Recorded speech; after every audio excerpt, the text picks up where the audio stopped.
during this half an hour, election night in America. Key races held across the country yesterday, and most of the results are in. Republicans retained control of the governor's mansion in Mississippi. Democrats won both houses in Virginia. But the governor's race in Kentucky still too close to call. President Trump weighed in on the Kentucky race this morning, tweeting out this. The president writes, based on the Kentucky results, Mitch McConnell will win big in Kentucky next year. Joining me right now is the Trump Organization Executive Vice President. He is author of the new book, Triggered, How the Left Thrives on Hate and Wants to Silence Us.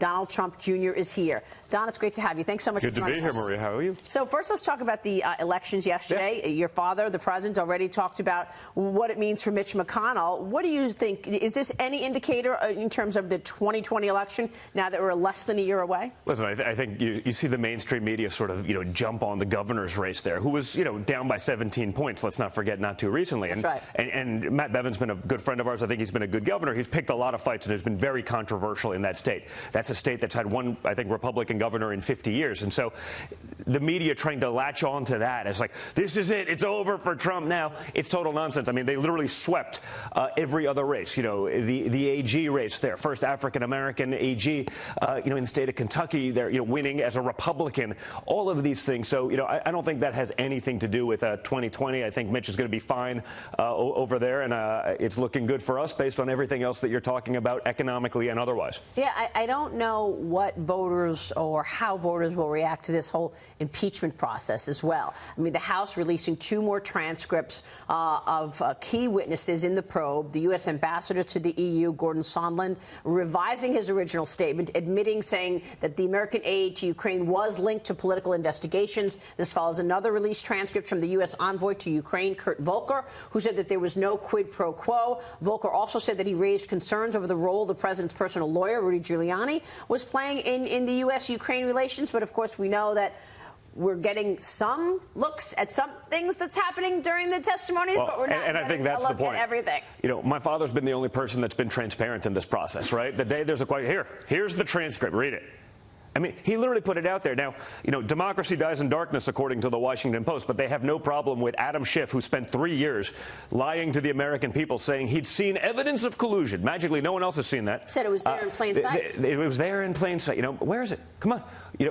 This is the guy that's judge, jury, executioner. He's calling witnesses. He's coaching them in there. Republicans aren't allowed to ask a question. He's then going to decide who gets to have the public forum. I mean, let's not kid ourselves, Maria. This impeachment inquiry started on November 9th, 2016, the day my father won. He did the unthinkable, which is took on the establishment, took on the chosen one, and beat Hillary Clinton, probably the weakest candidate put forth in modern history. Yeah. He's then delivered on all of the promises that he said he's going to do. You went through the economy stuff. You do that every day. Yeah. There's not a single economic metric where we are not better off today, and that's because of his policies, cutting regulations, allowing businesses to thrive, job creation for every demographic, African-American, Hispanics, women, all-time high numbers for entrepreneurial startup businesses across those same demographics.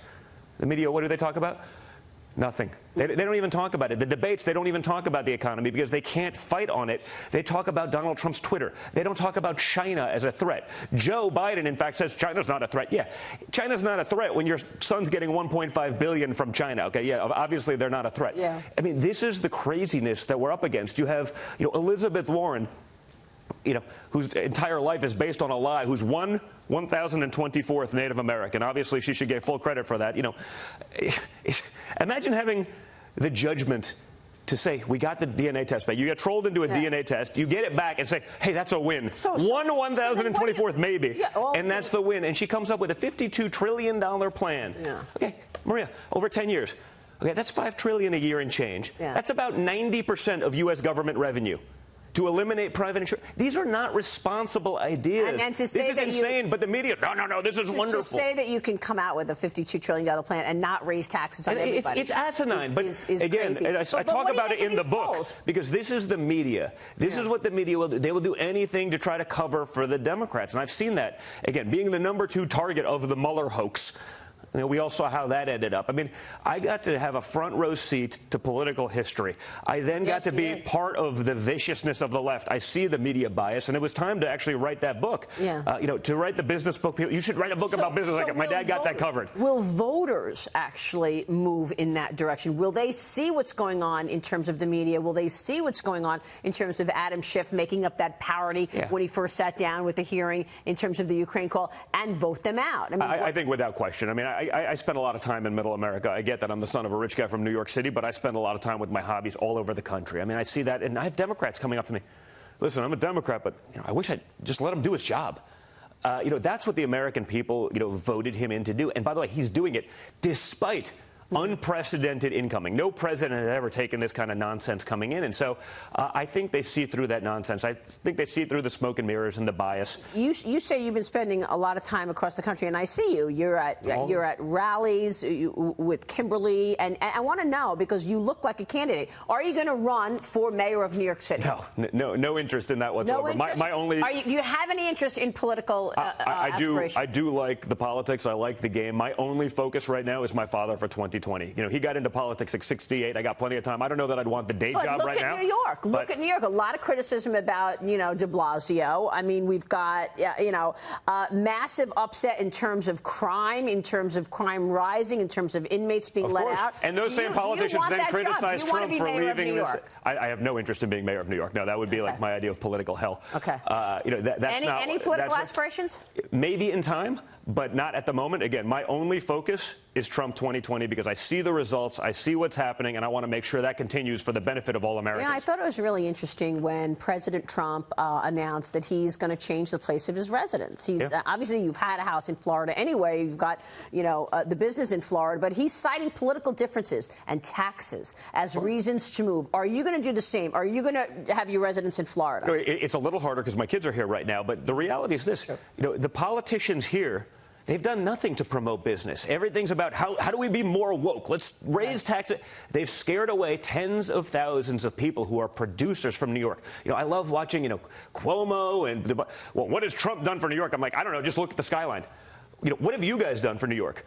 Honestly, ask your viewers, name one accomplishment of Cuomo, de Blasio, Schumer that's been a positive thing for New York. You literally can't name one, but there's not a person in America that can't name a part of the skyline that Trump has built and changed. And if you're pushing those people away, the people who are creating jobs, who are creating the tax base, don't forget, those are the guys that are paying the majority of the insane taxes that you pay in New York. Why would any of them stay here? And yet Governor Cuomo, in response to your dad moving out, said good riddance. Good riddance. Yeah, well, that's their mentality. Good riddance. Great.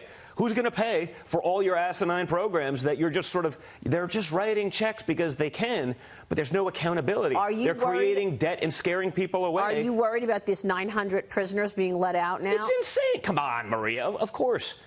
Okay, that's And hey, my father's done prison reform for those, but they're just saying, hey, well, we don't have space to do it here. We want to be PC. We're going to just let them out. This is the dumbest thing I've ever seen in the world. How did it happen that the mainstream media did become sort of an arm of the Democratic Party? Your new book is Triggered, How the Left Thrives on Hate and Wants to Silence Us.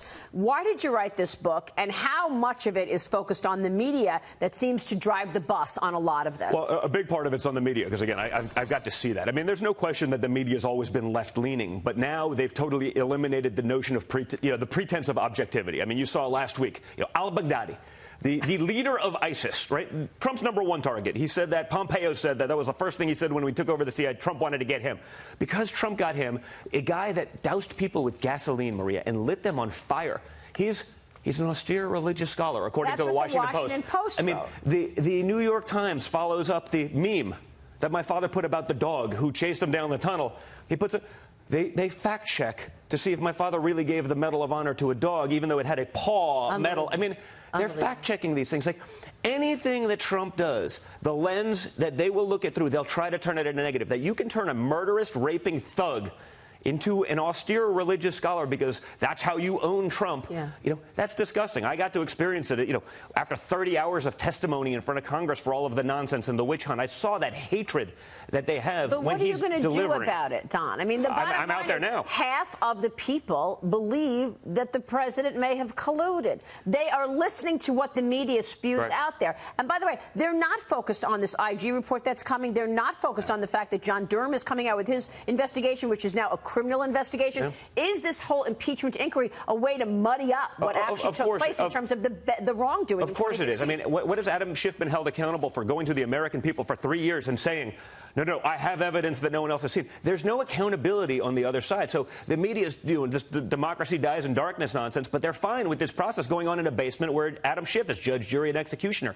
Americans get it. They see through it. A big part of what I'm doing about it is going around the country speaking about it. I wrote a book about it because I've seen it firsthand. I've watched them try to throw me in jail, but then if I attack Hunter Biden for taking advantage of his father's position in a taxpayer-funded office, not like I have, because again, I get it. I'm the son of a rich guy from New York. I have my father's last name.